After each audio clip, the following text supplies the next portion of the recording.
Queridas, estimados camaradas, estamos hoy día partiendo con una serie de testimonios de gente que queremos mucho en la democracia cristiana de la región de Ñuble.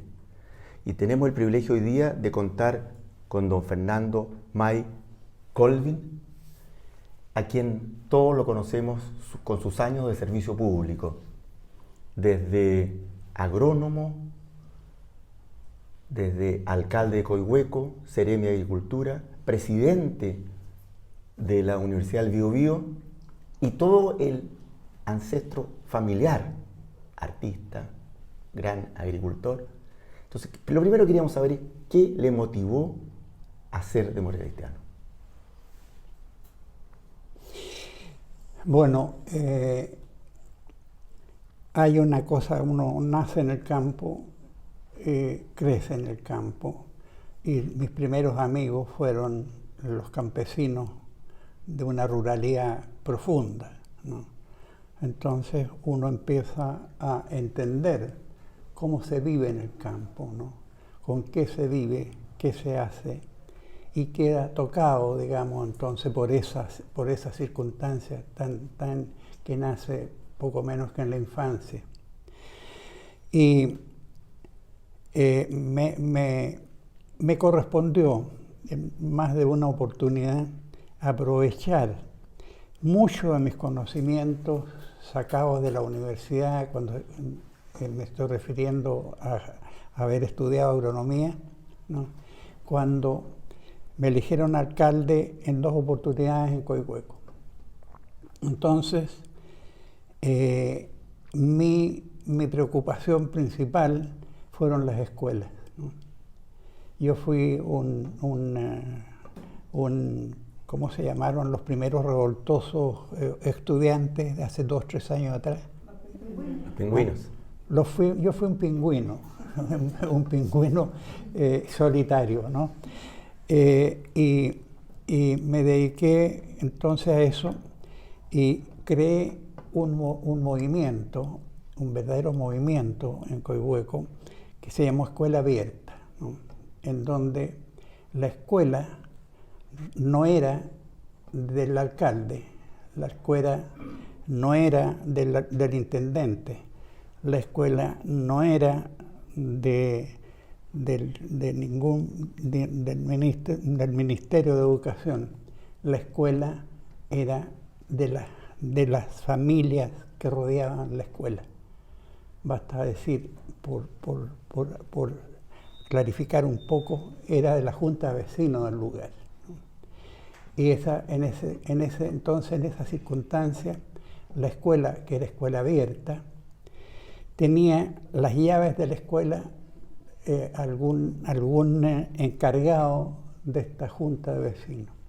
De manera que si era domingo, se abría el estadio, ¿no es cierto? Si era en la noche, las luces no se apagaban hasta las 10 de la noche. Y empezó a tomar vuelo esto, ¿no? De manera que me propuse que sacar 1000 alumnos nocturnos, alumnas y alumnos nocturnos, ¿no? Adultos, con su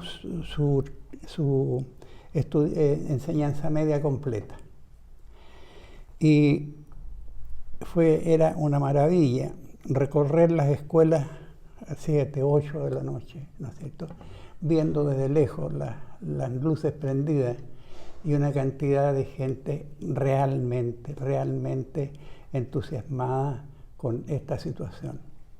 En su ADN, ¿qué usted piensa que tiene de su madre, de su padre?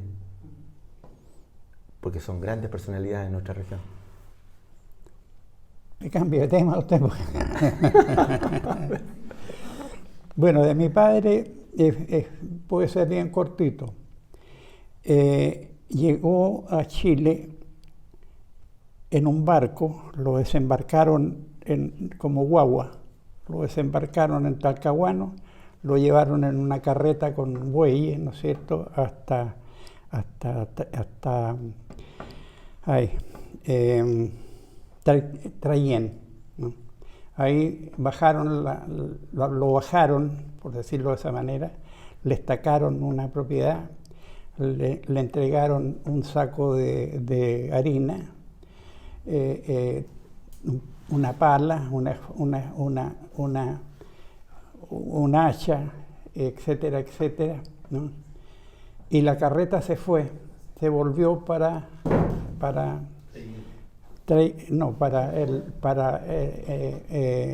Talcahuán.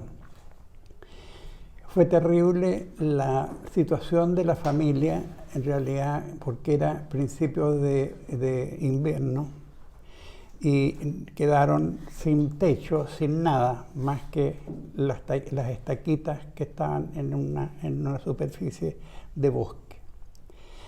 Bueno, pero todo eso, ¿no es cierto?, nos está diciendo que fue toda esa gente que llegó hizo una colonización de extraordinario sacrificio.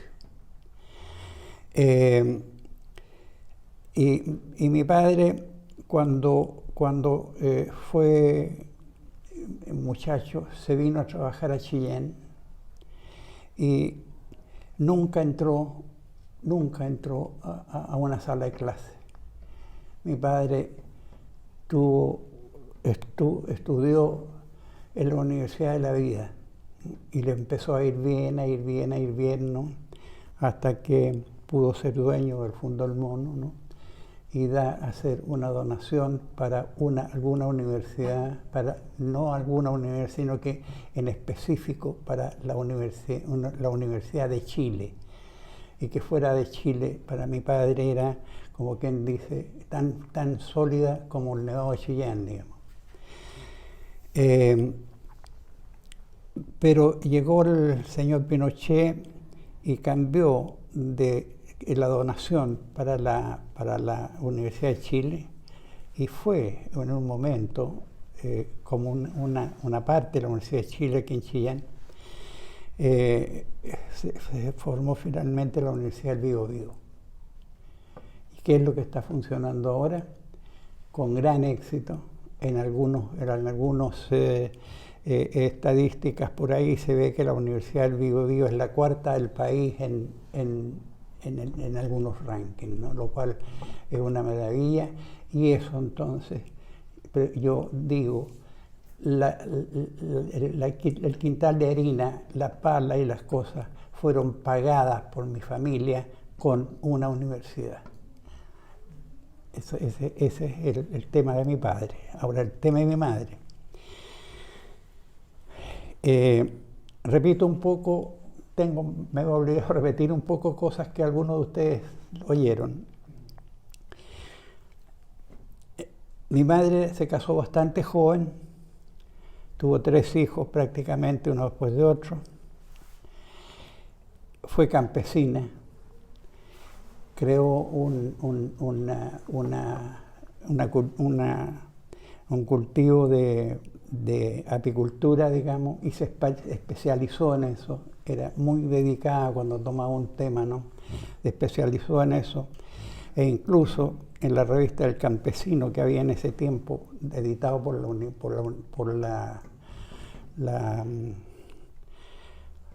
¿cómo es? La SNA. La SNA, por la SNA, ¿no? Artículos acerca de este cultivo de cosechas de miel, digamos. Pero llegó una oportunidad en invierno. Ella sabía manejar y tenía un autito ya en ese tiempo. Vino a Chillán a una cuestión educacional, digamos, más bien cultural. Y a la salida que yo vio que una señora abría su paraguas, qué sé yo, y ella la convidó a irse en el autito entonces con ella. Tiene que haberla ubicado mi madre porque vivían hacia el mismo lado, hacia Fondo del Mono. En el lugar y y decir, digamos, que llovía, ¿no es cierto? Había que mojarse para entrar a la casa de la señora porque quería mostrarle las esculturas que ella hacía en arcilla. Y mi madre la hacía. En ese tiempo no había electricidad. Había de estas cuestiones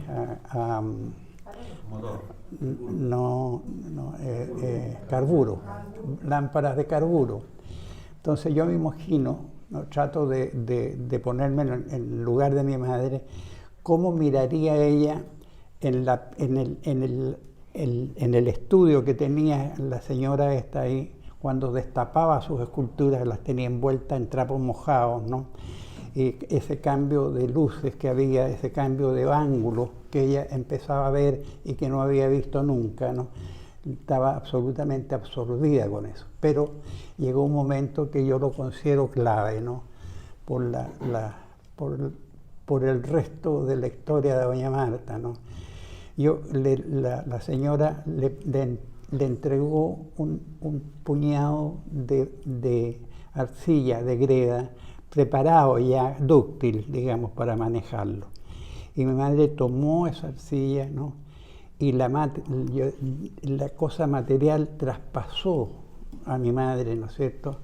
Y esa sensación de poder transformarle el modo, la forma a esta arcilla, ¿no es cierto?, la conquistó.